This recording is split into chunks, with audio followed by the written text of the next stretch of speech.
का गोद है। और वो माँ कौन है? बिहारी माँ है। अब बिहारी के माँ के गोद से के स्कूल से निकला हुआ बच्चा है और वो टॉप करता है तो खाँटी बिहारी है। इसीलिए बिहार आगे है, हम शिक्षा के क्षेत्र में आगे बढ़ रहे हैं। आपने सवाल मैंने कुछ और किया था जबकि घुमा कर कहीं और लेकर चले गए। सवाल ये बनता है कि जो यूपी बिहार के लोग हमेशा आखिर में क्यों बदनाम होते हैं। बहुत शुरू में जब देश आज़ाद हुआ तो उस समय कांग्रेस ही सत्ता में थी, काफ़ी 1990 तक थी सत्ता में। उसके बाद तमाम राजद आई, जदयू अभी वर्तमान में है। लेकिन उस समय रोजगार था, सिवान जिला में ही 5 चीनी मिल चलता था जो कि बंद है।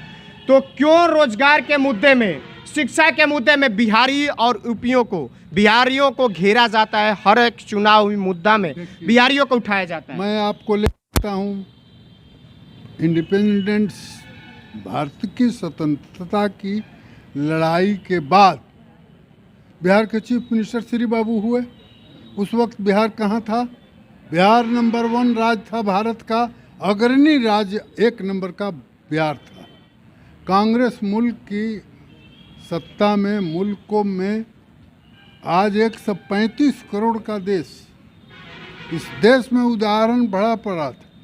1967 में जब हमारी आबादी केवल 68 करोड़ थी तो 2 शाम की रोटी अपने खेत के गेहूं से नहीं चलता था। त्याग तपस्या से आज जहां हम खड़े हैं वहां पहुंचे हैं। इसलिए दूसरे किसी का नहीं, कांग्रेस का देन है। इसलिए कांग्रेस कभी मर नहीं सकती। कहने वाले भले ही ख़त्म हो जाएंगे लेकिन कांग्रेस मर नहीं सकती। कांग्रेस इस देश की मिट्टी गिट्टी से जुड़ी हुई पार्टी है, इसलिए कांग्रेस बढ़ेगी। जी कहीं हमारे को टिकट मिला है और वो ही मैंने हमारे को नामित किए हैं। और पूरा सारण डिस्ट्रिक्ट मैंने 3 जो सारण, गोपालगंज और सीवान, तीनों को इनसे पूछ करके टिकट दिया गया है। और हमारा सुन लीजिए हमारा पूरा सहयोग कर रहे हैं। आपको पता, कल अंगद तिवारी के यहाँ गए रघुनाथपुर, वो बोले कि आप हमारे लोगों को छोड़िए, दुबे जी का जितना वोट है वो हम लोग हैं, आप अपना वोट का कलेक्शन करिए, आप अपने व्यक्तित्व पर वोट मांगिए। और हमारे नेता हैं, कांग्रेस पार्टी के बड़े नेता हैं। अगर सही बात है कि कांग्रेस के माने ये हैं, और इसलिए हमारा लोकतंत्र की जड़ें, मेरा अपना मानना है 40 वर्षों के राजनीतिक जीवन में कि लोकतंत्र भारत में मजबूत हो रहा है। इसका श्रेय किसी और को नहीं है, उसका श्रेय है भी कांग्रेस को है। लोकतंत्र का पिछला चुनाव में देखा होगा आपने, पंचायतों में वैसे लोग जो बाहुबली थे और जिन लोगों ने लोगों के साथ अविश्वास कर दिया, लोगों का भरोसा उठ गया, पैसा धनवान लोग और बाहुबली लोग सारे पंचायत में खेत हो गए, मतलब चुनाव हार गए। और ये 1-2 जिला नहीं, पूरे बिहार में अच्छे लोगों को चुन करके जनता बेहतर समझी है कि लोग अच्छे चुन करके, लोक सेवक हमारे चुन करके जाएं।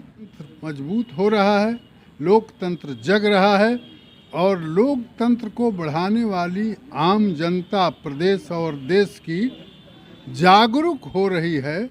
जागरूक लोग जब सोच करके, विचार करके इसमें मतदान करेंगे, उसमें हमारा उम्मीदवार नंबर 1 दिखाई पड़ेगा, सेवक दिखाई पड़ेगा, इसलिए वोट करेंगे। और ये खरीद फरोख्त के बाज़ार के तरफ हम ताक झांक नहीं करते। कौन है? बिहारी माँ है। अब बिहारी के माँ के गोद से के स्कूल से निकला हुआ बच्चा है और वो टॉप करता है तो खाँटी बिहारी है। इसीलिए बिहार आगे है, हम शिक्षा के क्षेत्र में आगे बढ़ रहे हैं। आपने सवाल मैंने कुछ और किया था जबकि घुमा कर कहीं और लेकर चले गए। सवाल ये बनता है कि जो यूपी बिहार के लोग हमेशा आखिर में क्यों बदनाम होते हैं। बहुत शुरू में जब देश आज़ाद हुआ तो उस समय कांग्रेस ही सत्ता में थी, काफ़ी 1990 तक थी सत्ता में। उसके बाद तमाम राजद आई, जदयू अभी वर्तमान में है। लेकिन उस समय रोजगार था, सिवान जिला में ही 5 चीनी मिल चलता था जो कि बंद है। तो क्यों रोजगार के मुद्दे में, शिक्षा के मुद्दे में बिहारियों को घेरा जाता है। हर एक चुनावी मुद्दा में बिहारियों को उठाया जाता है। मैं आपको समझता हूँ इंडिपेंडेंस भारत की स्वतंत्रता की लड़ाई के बाद बिहार के चीफ मिनिस्टर श्री बाबू हुए। उस वक्त बिहार कहाँ था? बिहार नंबर 1 राज्य था भारत का, अग्रणी राज्य 1 नंबर का बिहार था। कांग्रेस मुल्क की सत्ता में, मुल्कों में आज 135 करोड़ का देश, इस देश में उदाहरण बड़ा पड़ा था। 1967 में जब हमारी आबादी केवल 68 करोड़ थी तो 2 शाम की रोटी अपने खेत के गेहूं से नहीं चलता था। इसलिए कांग्रेस कभी मर नहीं सकती।